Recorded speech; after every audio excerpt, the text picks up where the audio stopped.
दोस्तों नमस्ते। दोस्तों आज का टॉपिक का विषय ये है कि ओवर थिंकिंग को कैसे आप कंट्रोल कर सकते हैं, कैसे इसको रोक सकते हैं। देखिए, ओवर थिंकिंग एक शब्द है जैसे मतलब और ये ना चाहते हुए भी व्यक्ति के जीवन में हो जाता है। जैसे ओवर डाइट होता है, ओवर ओवरलोड होता है, ओवर कॉन्फिडेंस होता है। ये शब्द जो होते हैं अगर व्यक्ति के जीवन में आने लगेंगे तो व्यक्ति को दिक्कत हो जाएगी। अगर व्यक्ति किसी भी क्षेत्र में काम कर रहा है, अगर उसको ओवर कॉन्फिडेंस हो जाता है तो वो अपने अचीवमेंट को प्राप्त नहीं कर पाएगा।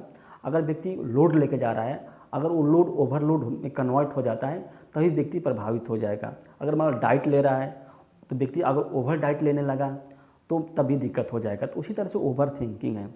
अगर थिंकिंग तो सामान्य बात है, इसमें कोई दिक्कत नहीं होती है, लेकिन अगर ओवर थिंकिंग होने लगती है तो आपको परेशानी हो जाती है।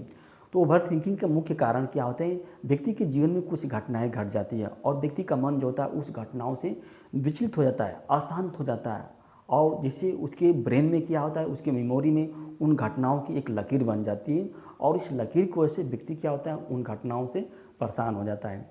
तो अब जैसे एक तरह से चिंता है, एक तरह से होती है, व्यक्ति को चिंता घेर लेती है और व्यक्ति के मन की जो है सृजनशीलता जो होती है, जो क्रिएटिविटी होती है, वो क्या होती है, एकदम कमज़ोर हो जाती है, डाउन हो जाती है, ख़त्म हो जाती है।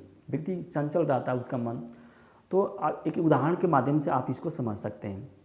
जैसे मान लीजिए मैं किताब पढ़ रहा था तो उसमें एक कहानी बताया गया, मतलब कि ओवर थिंकिंग को कैसे कंट्रोल किया जाता है। एक कंपनी मालिक था, उसमें तेल रिफाइन होती थी, तो कंपनी उन्हीं को तेल सप्लाई करती थी जो कस्टमर के लाइसेंस रखे थे, लाइसेंस लिए थे। लेकिन कंपनी के जो ट्रक ड्राइवर थे उनको भी तेल सप्लाई करने लगे जिनके पास लाइसेंस नहीं था। इसी दरम्यान क्या होता है, एक व्यक्ति इंस्पेक्टर बन के आया कंपनी में और कंपनी के मालिक से कहा कि अगर तुम्हारे जो ट्रक ड्राइवर हैं उनको तेल सप्लाई कर रहे हैं जिनके पास लाइसेंस नहीं है और मेरे पास प्रूफ है, तुम्हें 5,000 रुपये क्या $5,000 का जुर्माना लगेगा। अगर तुम नहीं दोगे तो मैं डिस्ट्रिक्ट अटॉर्नी से इसका कंप्लेन करूंगा और तुम्हें जेल में भिजवाऊंगा। और इस तरह से कंपनी मालिक जो होता है डिस्टर्ब हो गया। उसने सोचने लगा कि इसको मैं $5,000 दूँ कि न दूँ। अंत में उसने फैसला किया कि इसको $5,000 नहीं दूंगा। और जब जैसे ही मतलब डिसीजन लिया और लगभग वो 3 दिन तक वो डिस्टर्ब हो गया।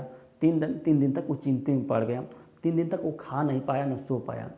तो उसके दिमाग में सोचने लगा कि यार मेरे जीवन में लगता है कि बहुत बड़ा मतलब घाटा होने वाला है।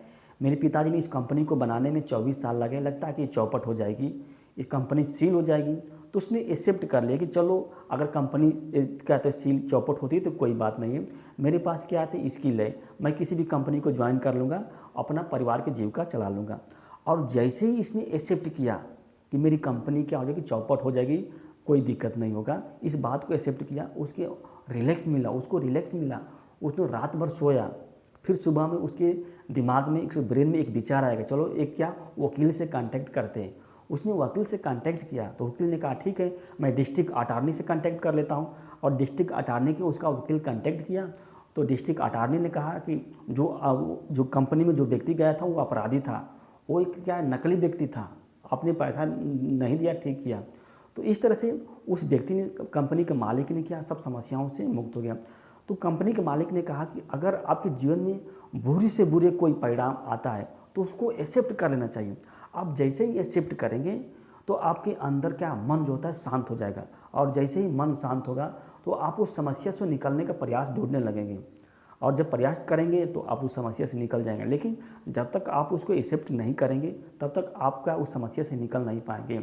जैसे कि ओवर थिंकिंग अगर आ रही है आपको, तो आपको आपके जीवन में जो भी घटनाएं घटा है, जो व्यक्ति आपके साथ गलत काम किया उसको माफ़ कर दीजिए, आपके उसको एक्सेप्ट कर लीजिए। जैसे ही आप एक्सेप्ट करेंगे आपके मन को रिलैक्स मिलेगा और आप क्या है उससे बाहर निकलने के लिए, उसकी क्षतिपूर्ति करने के लिए आप रणनीति सोचने लगेंगे। फ्यूचर में क्या करना है, क्या नहीं करना है, इसके लिए क्या आप प्लानिंग बनाना शुरू करेंगे। लेकिन जब तक आप जो घटनाएं घटी आपके साथ उसको एक्सेप्ट नहीं करेंगे तब तक आगे की रणनीति आप नहीं बना पाएंगे। जैसे ओवर थिंकिंग में क्या होता है कि वो बाहर से विचार आते हैं और आपको दिक्कत करता है, तो आपको क्या करना है, कहा जाता है कि लोहा को लोहा से ही काटा जाता है। तो उसी तरह से विचारों को विचारों से ही काटा जाएगा, यानी कि विचारों को विचारों से ही रोका जा सकता है। आपके मन में जो थाट आ रहे हैं तो उसको रोकने के लिए क्या है, आपको विचार को क्रिएट करना पड़ेगा, कल्टिवेट करना पड़ेगा। जैसे मान लीजिए अगर आपको कोई बाहर से वार करता है तो आप क्या करते हैं, उसको रोकते हैं। अब लाठी से कोई मार करता है, आप लाठी से रोकते हैं, चाहे हाथ से रोकते हैं और रोक देते हैं। तो उसी तरह से अगर आपके मन में जो थाट आ रहा है उसको तो रोकना ही पड़ेगा। और रोकेगा कैसे, आपके अंदर वो विचार क्रिएट करना पड़ेगा आपको, पॉजिटिव विचार। जैसे मतलब ए और बी दो देश हैं, ए ने क्या है बी पर मिसाइल छोड़ दिया है, तो बी ने क्या करेगा, उस मिसाइल को नष्ट करने के लिए अपने तरफ से भी एक मिसाइल छोड़ेगा और वो मिसाइल नष्ट होगी।